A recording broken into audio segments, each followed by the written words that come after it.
Hello बच्चों, स्वागत है आप सभी का आपके अपने यूट्यूब चैनल साइंस क्लास में अजय सर में। स्टूडेंट्स, आज की इस वीडियो में हम लोग डिस्कस करने वाले हैं क्लास 11th के एक इम्पॉर्टेंट टॉपिक को, जिसका बच्चों नाम है क्रिटिकल वेलोसिटी। बच्चों, क्रिटिकल वेलोसिटी की हम लोग डेफिनेशन भी समझेंगे, साथ साथ उसके डेरिवेशन को बच्चों हम लोग डिस्कस करेंगे। तो चलिए बच्चों, समझते हैं कि क्रिटिकल वेलोसिटी होता क्या है। तो बच्चों, यहाँ पर बोला गया है critical velocity of a liquid is that limiting value of its velocity of flow up to which the flow is streamlined and above which the flow becomes turbulent। बच्चों, दो नए वर्ड आपको देखने को मिल रहे होंगे। पहला बच्चों स्ट्रीमलाइन और दूसरा बच्चों टर्बुलेंट। ये होते क्या है? तो टाइप्स ऑफ फ्लो होता है ना। ये क्या है? टाइप्स ऑफ फ्लो है। जो फ्लो होता है वो दो तरीके से होता है, या तो स्ट्रीमलाइन या तो टर्बुलेंट। अब स्ट्रीमलाइन फ्लो क्या होता है? तो जब कोई फ्लो एक सीधी लाइन पर होता है तो उसे बच्चों हम लोग बोलते हैं स्ट्रीम लाइन फ्लो। और जब ये सीधी लाइन पर ना होकर अपनी डायरेक्शन को मोड़ लेता है तो ऐसे फ्लो को बच्चों हम लोग बोलते हैं टर्बुलेंट फ्लो। जैसे कि हम लोग डायग्राम में देखते हैं, मान लीजिए हमारे पास ये ट्यूब है, इस पर ये वाटर है, और वाटर के जो पार्टिकल है वो एक ही डायरेक्शन को फ्लो हो रहे हैं, एक ही डायरेक्शन में फ्लो हो रहे हैं। तो ये तो हमारा कहलाएगा क्या? Stream line. और मान लीजिए यहाँ पर हमारे पास वाटर बॉडी है कोई। अब यही वाटर आके इसमें गिरेगा आगे, में गिरेगा आगे। तो यहाँ पर जो आपको फ्लो देखने को मिलेगा, तो ये जो फ्लो होगा बच्चों टर्बुलेंट कहलाएगा। क्या कहलाएगा? टर्बुलेंट कहलाएगा। ये चीजें आपको क्यों बताई जा रही हैं? इसका रीजन मात्र ये है कि आपको यदि क्रिटिकल वेलोसिटी समझना है तो स्ट्रीम लाइन फ्लो और टर्बुलेंट फ्लो पता होने चाहिए। नहीं पता तो आप इस क्रिटिकल वेलोसिटी को समझ ही नहीं सकते। तो चलिए अब समझते हैं कि क्रिटिकल वेलोसिटी वाकई में होती क्या है। तो बच्चों, क्रिटिकल वेलोसिटी वो मैक्सिमम वेलोसिटी होती है जब तक किसी लिक्विड का फ्लो स्ट्रीम लाइन बना रहता है। टर्बुलेंट बना नहीं, बनने वाला है। मतलब अभी जो पोजीशन है वेलोसिटी की या फ्लो की, वो स्ट्रीम लाइन है, बस बनने वाला ही है।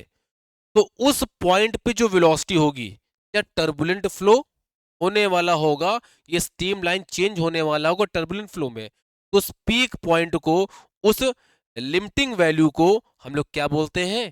क्रिटिकल वेलोसिटी कहते हैं।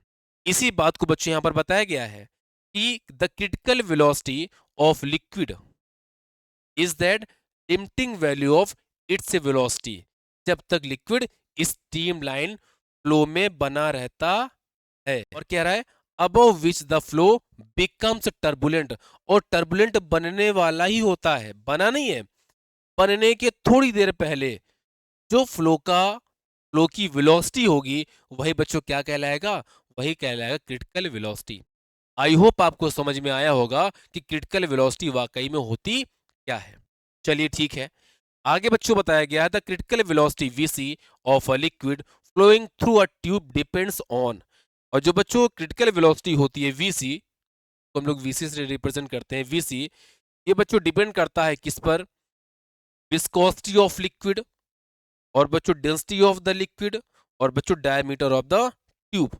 तब जिस ट्यूब से जो लिक्विड है फ्लो हो रहा है उसका डायमीटर कितना है, तो इन तीन चीजों पर डिपेंड करता है। तो बच्चों इसके डेरिवेशन को हम लोग देखने वाले हैं ना। इतना हम लोग पहले इरेज कर देते हैं, फिर समझते हैं डेरिवेशन को। तो क्या क्या कह रहा है कि जो वीसी है ना, वो डिपेंड करता है इस पर? ईटा पर है, डेंसिटी ऑफ लिक्विड पर, द रो पर, और बच्चों diameter of the tube, diameter of the tube. बच्चों इस डेरिवेशन को हम लोग अपने डायमेंशनल फॉर्मेट से करेंगे, जैसे कि हम लोगों ने चैप्टर फर्स्ट में कर रखा है। ठीक है ना? तो ठीक है, आप लोगों को पता होगा कई सारे डेरिवेशन को हम लोगों ने डिस्कस भी किए हैं चैप्टर फर्स्ट के, और आप लोगों ने सीन किया ही होगा।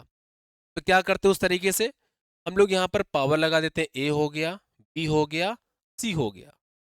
प्रोपोर्शनल का बच्चों यदि यहाँ पर हम लोग साइन हटाएंगे तो कोई ना कोई कांस्टेंट वैल्यू आ जाएगी, और वो हो जाएगा के, हो जाएगा ईटा ए, रो की पावर बच्चों बी हो जाएगा, और डी की पावर हो जाएगी सी। ठीक है ना? ये बच्चों यहाँ पर क्या है? तो यहाँ पर लिख सकते हैं हम लोग बिना किसी टेंशन के, वेयर के इज डायमेंशनलेस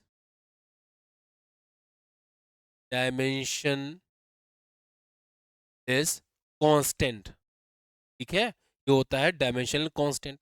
और वैसे जो भी प्रोपोर्शनल के साइन हटने के बाद जो भी कांस्टेंट आता है वो डायमेंशनलेस ही होता है, हम लोग पढ़ते चले आए। इतना बच्चों क्लियर? इसको हम लोग कह देंगे इक्वेशन फर्स्ट। इसके बाद क्या स्टेप होता है? इसके बाद बच्चों जितने भी यहाँ पर हमें क्वांटिटी दिख रही है सभी के यहाँ पर डायमेंशन फॉर्मेट लिखने वाले हैं। तो यहाँ पर बच्चों हम लोग लिखेंगे राइटिंग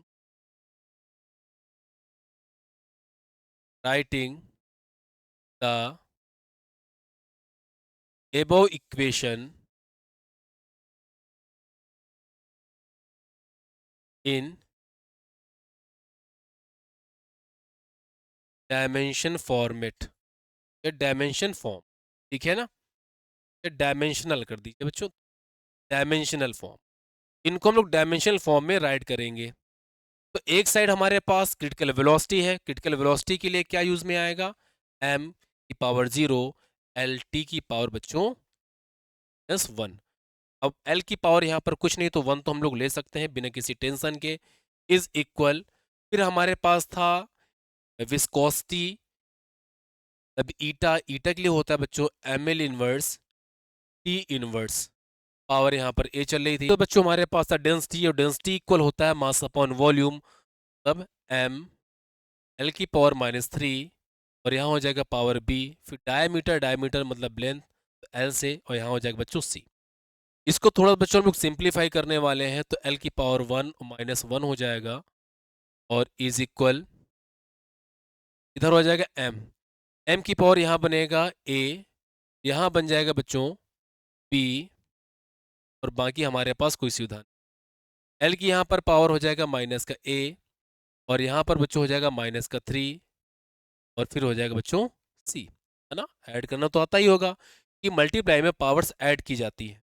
इसका बच्चों t की बात करें तो t हो जाएगा माइनस का a, और बच्चों कहीं पर है कुछ t, तो हमारे पास सिर्फ इतना ही है, बाकी हमारे पास कुछ नहीं, सिंगल हमारे पास, कोई दिक्कत नहीं। अब दोनों साइड को हम लोग यदि इक्वेट करें,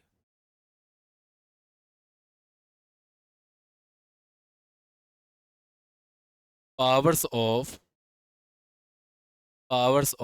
m l and t equate करते हैं बच्चों लोग इनको हम। तो यहाँ पर m की पावर a प्लस बी है तो a प्लस बी कर दिया हम लोगों ने, और यहाँ पर पावर 0 है तो इक्वल 0।